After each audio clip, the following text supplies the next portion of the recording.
Hello, and thank you for joining me. This is Cooking with Cod3Theory, episode 13. Tonight I'm going to be showcasing how to make a specialty fish dinner. I'm going to be using Mahi Mahi. I will be searing it in an herb-encrusted panko over risotto that I already have going with a veggie medley on the side. I'm going to be using broccoli and carrots. Normally I would use broccolini, but they didn't have broccolini at the store, so kind of use what you can get. Restaurants typically use broccolini in a veggie medley because it looks a little fancier and it just sounds a little fancier, and that's legitimately the only reason. For this, you're going to need, you can also use couscous, which I would also recommend. So either risotto or couscous. The reason I have this risotto already going is because it takes about 20 minutes total time. You'll need a pan, a non-stick pan with just a little bit of oil in it, probably about a little less than 1/4 inch. And the reason for that is because we're gonna fry the sides of the fish and kind of sear the center at the same time. So you'll need some panko as well, some oregano, some fresh basil or regular basil, so I have some chopped basil here. A little bit of cayenne, just for, not so much for the spice, but more so for the flavor. And some tomatoes if you want. I'm gonna put this in the risotto. I might use some leftover basil if I have any, or some additional herb. So they typically do this in 4 or 5-star restaurants, and it really helps with presentation because it's more appealing to the eye, which is really popular in that, like, 4 or 5-star restaurants. So what we're gonna do is we're gonna season this panko. So I'm gonna, as you can tell, panko by itself looks pretty bland, and often in restaurants we will add additional seasonings like salt. Probably gonna add maybe 2 tablespoons, maybe 3, depending, of salt in here, followed by some oregano. Again, about 2 tablespoons. A little bit of cayenne. I'm just going to do about 1.5. Again, I don't want to make spicy. I just want to add the flavor to it. So I'm going to mix that up. If you watched my fried chicken video, this is a really kind of similar aspect of what I'm doing with the panko, where I took flour and a bunch of other stuff and kind of mixed it together. So pretty similar principles with that. I also have some eggs here, some whipped eggs, and I just put a little bit, about 1 tablespoon of salt and pepper in there.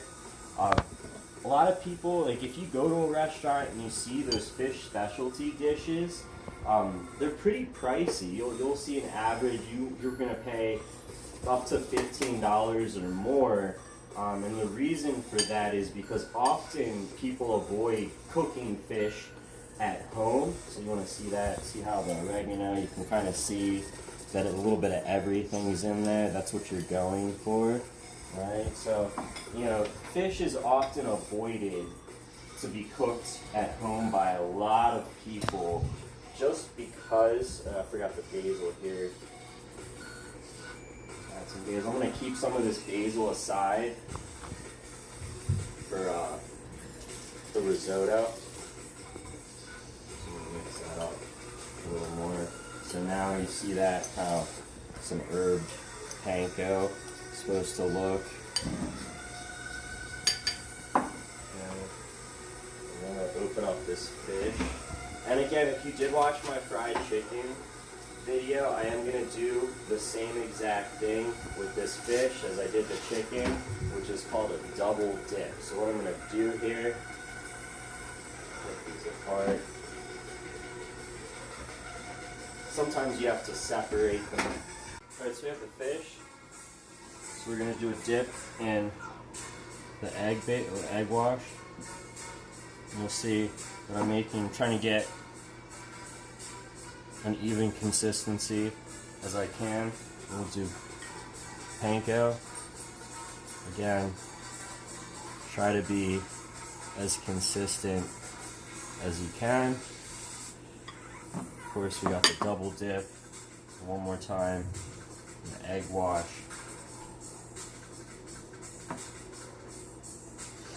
more time in the panko.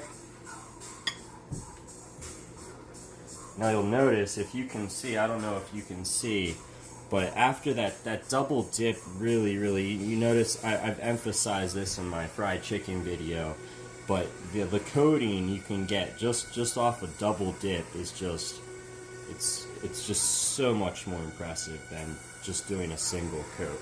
So I'm going to put this one in. I'm actually going to turn this down just a touch because that's pretty hot.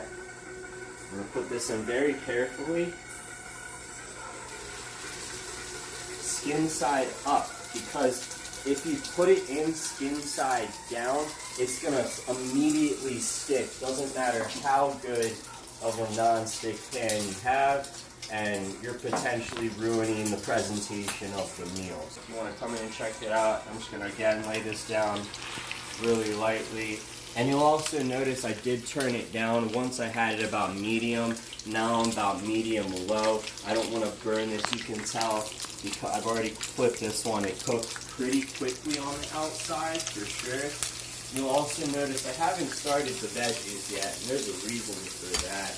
I'm going to do it in the same pan in about a few more minutes here, probably real soon.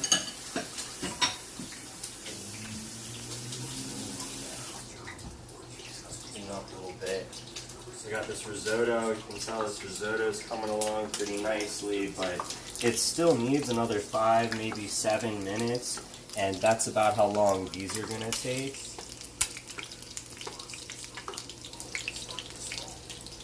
Alright, so now I'm going to add the veg, broccoli, carrot mixture.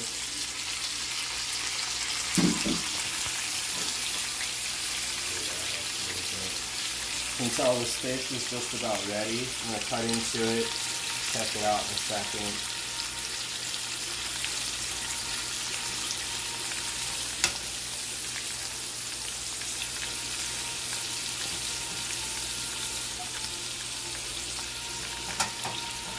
Risotto's almost done here.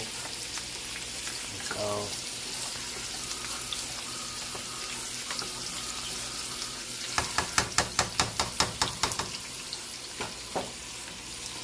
pretty much going to want to stir these veggies every few seconds so they don't overcook, even if you're cooking on low.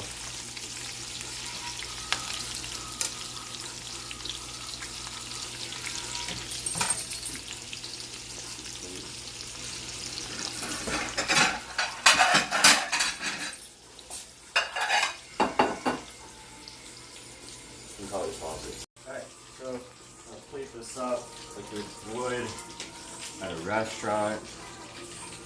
I've got my risotto.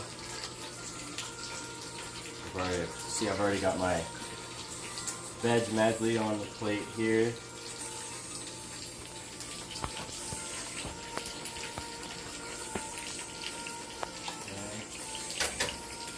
And then I'm going to do Parmesan on the risotto.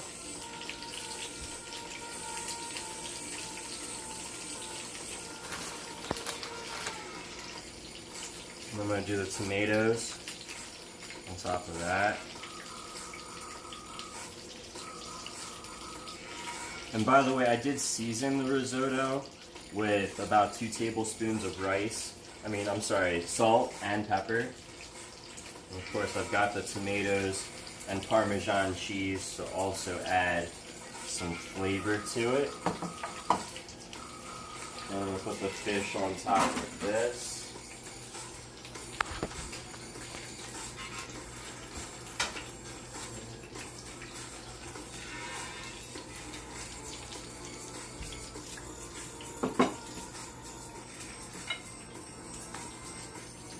We're going to do this one.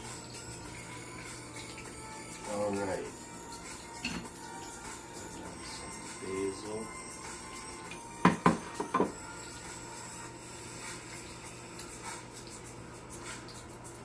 Basil to top it all off.